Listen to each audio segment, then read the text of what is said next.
For every opinion or belief someone may hold, there will be another party who just as strongly oppose that idea. Both sides usually claim to sit with the best arguments, the real facts, and the correct worldview, and ironically, both sides regard the other as being indoctrinated, blind to the obvious and outright stupid. Most people only expose themselves to information that matches their own worldview. It is uncomfortable to do otherwise. Still, we would like to give you some surprising information about Islam. We also urge you to look further than only mainstream media, and if you can find the time for it, read the Quran yourself.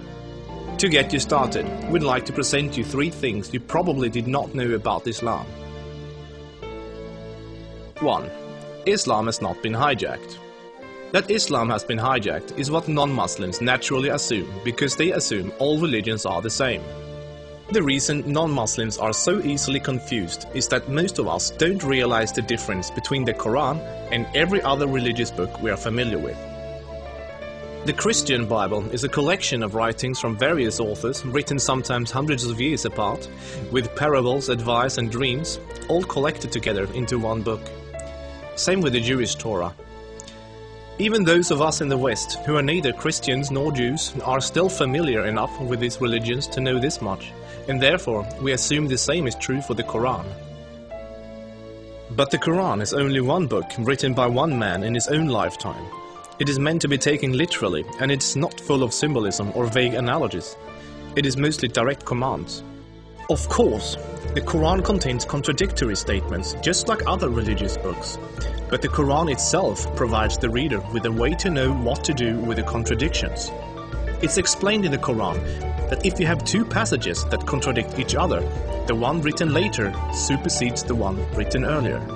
Most Westerners are unaware that the peaceful, tolerant passages were written early in Muhammad's prophetic career.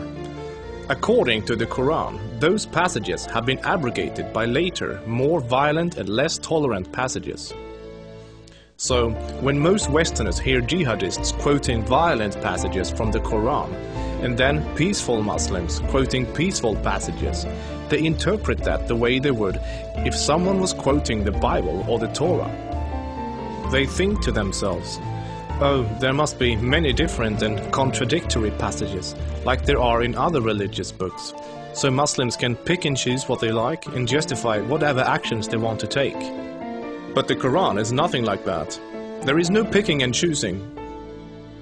It says very explicitly and in no uncertain terms that a Muslim must not alter or ignore any part of its very clear and direct message, or they will burn in a fiery torment forever.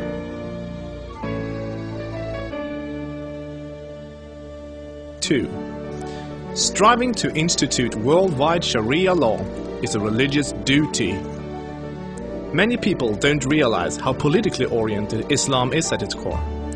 In fact, Islam is less of a religion than it is a religious ideology. It includes a mandatory and highly specific legal and political plan for the whole society, Sharia.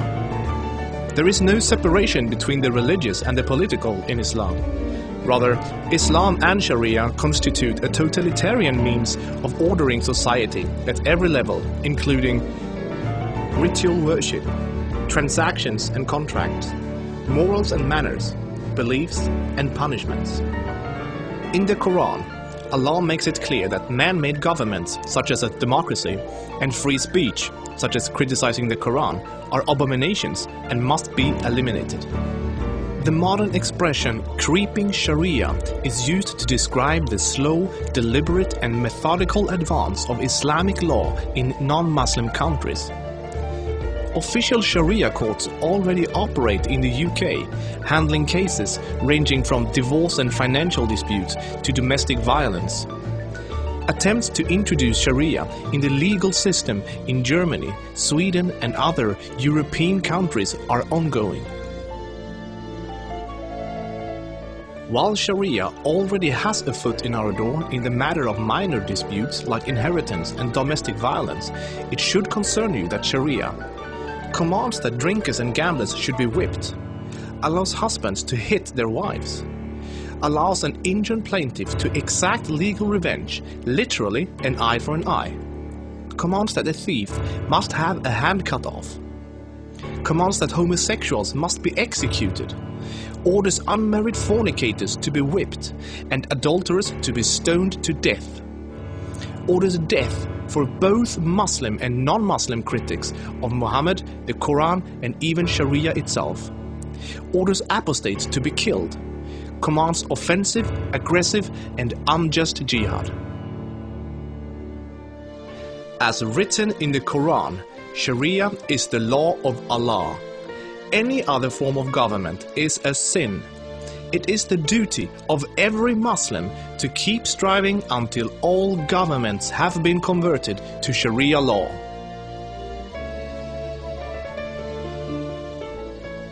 Three, Muslims are allowed to deceive non-Muslims if it helps Islam.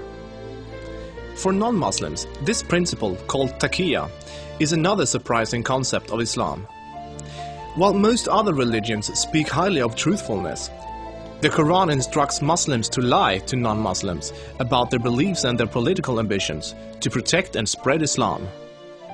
There are many examples of today's Islamic leaders saying one thing in English for the Western press and then saying something entirely different to their own followers in Arabic a few days later. Deceiving the enemy is always useful in war, and Islam is at war with the non-Islamic world until the whole world follows Sharia law. All non-Muslims living in non-Islamic states are therefore enemies. So deceiving Westerners is totally acceptable, even encouraged, if it can forward the goals of the spread of Islam. As a recent example, the Islamic American Relief Agency were seemingly raising money for orphans, but in fact giving the money to terrorists. They deceived good-hearted Western infidels into giving money to organizations that were actively killing Western infidels.